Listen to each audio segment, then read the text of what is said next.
Hey everybody, welcome to Gregsbeerreviews. Let's go see what's in the fridge today.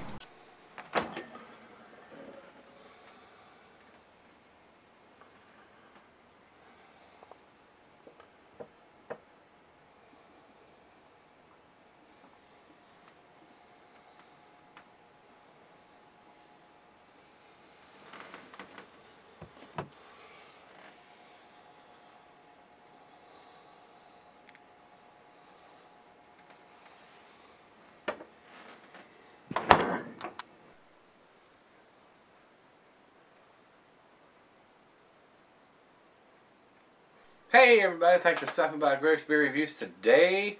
Hopefully this is going to be a treat. This is Baxter Brewing's Bootleg Fireworks Double IPA. And they're out of Lewiston, Maine. So don't get a lot of Maine. I get a couple of the Maine beer companies' beers down here, but I don't get the real good ones like Lunch and Dinner and several of the others. We get some of the I've done a couple of them and that I bought here, and they're not as tasty as the Lunch and Dinner that were sent to me from up there. So and this was sent to me by Allison and Bob and Terry.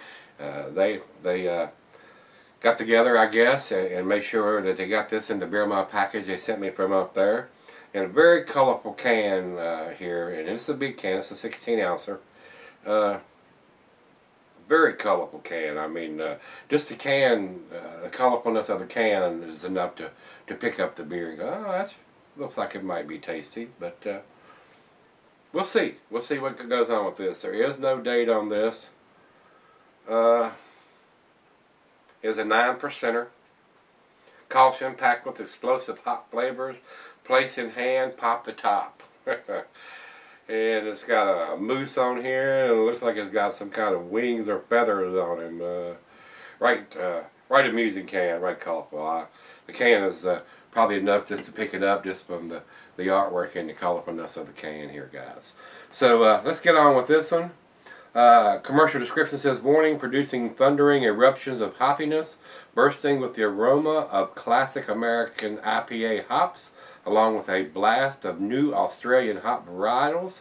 Bootleg Fireworks is set to detonate a taste explosion. Though packed by a light, crisp malt profile, this double IPA isn't balanced. It's all about the hops. We packed nearly 6 pounds of green powder into each barrel, and it's ready to erupt from each can. Boom! So we'll see what this one brings. 9%er. Doesn't have the IBUs listed here, and I didn't see it on the can anywhere. So I'm not sure what the IBUs is on this. We will give it a taste here in just a second and see what we come up with. The food pairings for this is going to be your typical double IPA food pairing.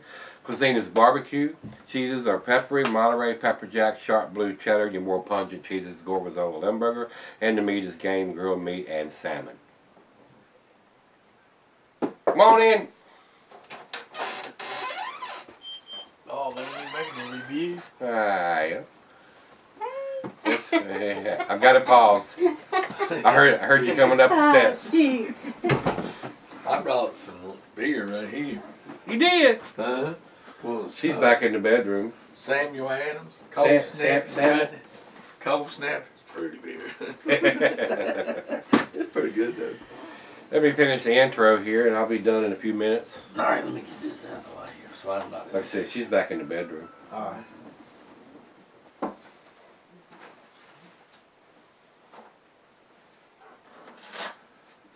Glassware on this one, guys, is the Snifter Tulip or oversized wine glass.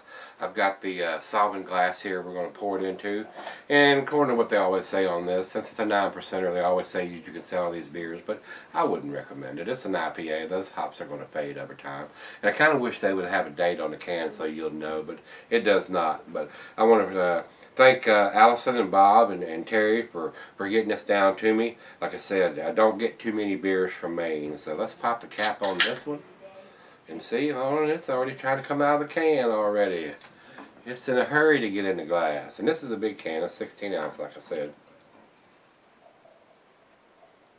So, it's fairly carbonated. It's pulling a decent head here. So, about, I don't know, a finger and a half of head on that pour. So it looks pretty good. Looks like a nice carbonated double IPA.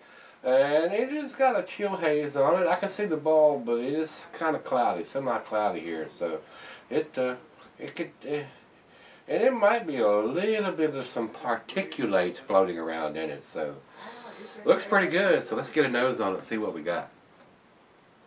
Oh man, that's got some nice fruitiness to it. I'm getting pine and grapefruit and pineapple.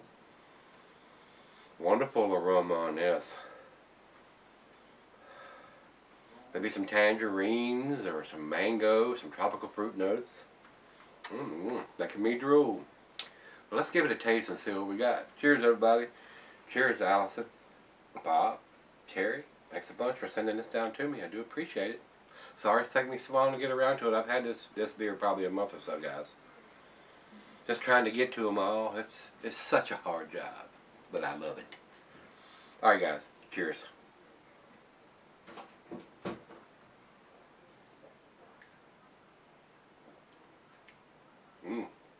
That's nice. That is nice. It's got a nice maltiness to it, but it's got a nice hot punch in the front. Kind of sweet, but got enough bitterness on the back end to balance it out.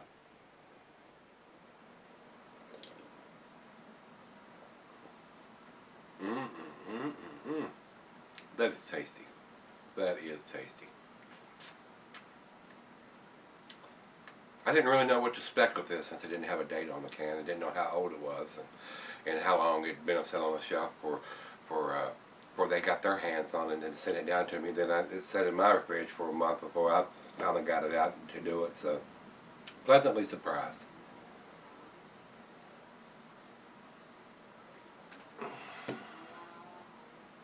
Well, you know the deal and drill.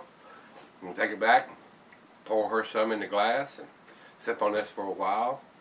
Might even sip on a nice medium body cigar. I wouldn't want to smoke a real rich, full body cigar with a lighter beer, but it's a double IPA. You could go either way on this one. So depends on what your tastes are. If you like a lighter cigar, smoke a lighter cigar. Just like beer, cigar tastes are subjective, just like beer tastes are. Smoke what you like to smoke if you're a cigar smoker, and drink what you like to drink if you're a craft beer drinker. And if you like to pair light cigars, if you're into that, it all depends on what stage your palate's in. I mean, if you're just getting into cigars, you might like the lighter cigars. If you've been a cigar smoker for a while, you might like a little heavier cigar with your beer. But whatever you like to do, whatever blows your hair back, by golly, do it. All right, guys, I'll be right back. We'll do the final chug and grade on this one. Hey, guys, thanks for sticking around. I just been sipping on this probably about an hour or so. Had some company show up and got tied up with them while I was sipping on this, so I sipped on just a little while longer than normal. Very tasty beer, guys. A nice double IPA, if you will. A nice citrusy, grapefruity, very pleasant, very easy drinking for a monster beer the size of this, 9%er, and so it's this is a big one here. Big can too, 16 ounce, a very colorful can. Let's do the final chug on this one.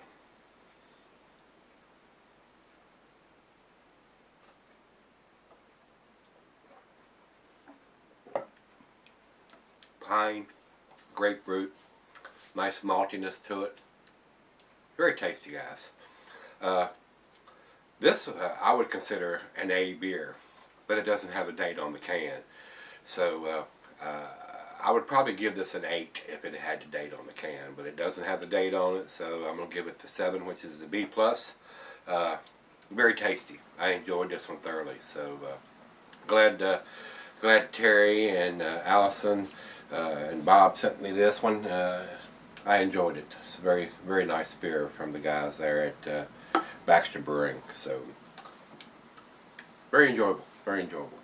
Over to Beer Advocate. Beer Advocate says 89 in a very good range. If I was to put a numeric rating on this without the date on the can, that would be about exactly where I would put it, about an 89.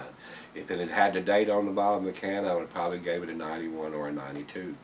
So, that being said, let's run over to rate beer, and rate beer says 92 overall, but 54 in the style. I thought it was a pretty tasty beer. I don't know what the IBUs are on this beer, but it seemed to be fairly balanced. For a double IPA, you got to expect a little stronger bitterness to it, but it had enough sweetness on the front end to balance it out. So, other than not having a date, very enjoyable beer. So, like I said, if it had a date on it, guys, it would have probably got the A- from me. So, if you've had this one from Baxter Brewing, their Bootleg Fireworks Double IPA, let me know what you think. And come on back tomorrow. Let's see what's in the fridge. See you then.